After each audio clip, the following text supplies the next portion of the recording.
இன்னைக்கு அசெம்பிளி வீடியோஸ்லாம் பார்த்துக்கிட்டு இருந்தேன். அப்போ இந்த திமுக அமைச்சரான உதயநிதி ஸ்டாலின் வந்து சொல்றாரு, விஜய் வந்து அதிமுக ஆட்சியாளர்களோட எக்ஸ்சேஞ்ச் பண்ணிட்டாரு.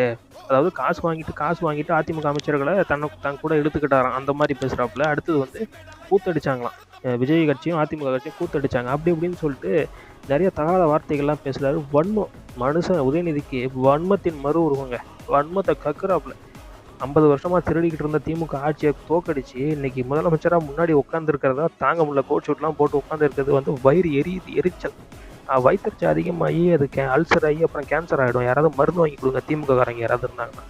இது வந்து வன்மத்தை கக்குறாங்க, அவதூறு. அதாவது பதவி ஏற்று முதலமைச்சராக பதவிக்கு உட்காந்து 3 நாள் கூட முழுசா முடியல. 10ஆம் தேதி தான் முதலமைச்சர் ஆகிறாரு. இன்னைக்கு தேதி 13. 3 நாள் கூட முடியல. அதுக்குள்ளே இவர் வந்து மக்கள் சொல்றாரு, மக்கள் வந்து அதிருப்தியாக இருக்காங்களா அந்த ஆட்சி மேலே. சொன்ன வாக்குறுதிகளை நிறைவேற்றலையா? ஏன் 3 நாள் கூட முடியல. அதுக்குள்ள மக்கள் எத்தனை மக்களை இவர் போய் கேட்டாருன்னு தெரியல. 7 கோடி மக்களையும் போய் கேட்டு வந்துட்டாரு. ஒரு 3 நாள்ல 7 கோடி மக்களையும் வீடு வீடா போய் கேட்டு வந்துட்டாரு போல இருக்குது. மக்கள் அதிருப்தியா இருக்கிறாங்களாம்.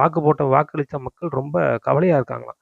இன்ஸ்டாகிராமால இந்த கட்சி பெரிய கட்சி ஆச்சாம். அந்த இன்ஸ்டாகிராமு, யூடியூபு எல்லாத்துலயும் காசை குடுத்து அவதூறு பரப்புறதுக்குன்னே ஒரு டீம் வச்சிருக்கிறீங்க திமுக காரங்க. அப்படி இருந்தும் தோத்து போய் கேவலப்பட்டு தான் போச்சு. சொந்த தொகுதி கொளத்தூர் தொகுதியிலே குனிய வச்சு கும்மாங்குத்து குத்தி அனுப்பிச்சு விட்டானுங்க. நீங்கெல்லாம் பேசிக்கிட்டு இருக்க வெளியில. இந்த பாரு, இனி திமுகவை திருட இந்த தமிழ்நாடு மக்கள் விட மாட்டோம். எத்தனையோ பேரால ஓட்டு போட முடியல. வெளியூர்ல இருந்து வந்து சொந்த ஊருக்கு ஓட்டு போட முடியாத மாதிரி பஸ் எல்லாத்தையும் தடை பண்ணி வச்சுங்க ட்ரிக்கா. அப்படி இருந்தும் கேவலமா தோத்து போனீங்கல்ல.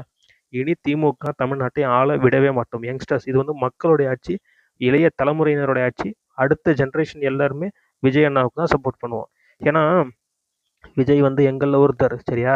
எங்க ரத்தம் தமிழன், சுத்த தமிழன். உங்களை மாதிரி ஆந்திராவில இருந்து உங்களுடைய தாத்தா கருணாநிதி ஆந்திராவில இருந்து திருட்டுல ரயில் ஏறி பிழைக்க வந்தவர், சரிங்களா?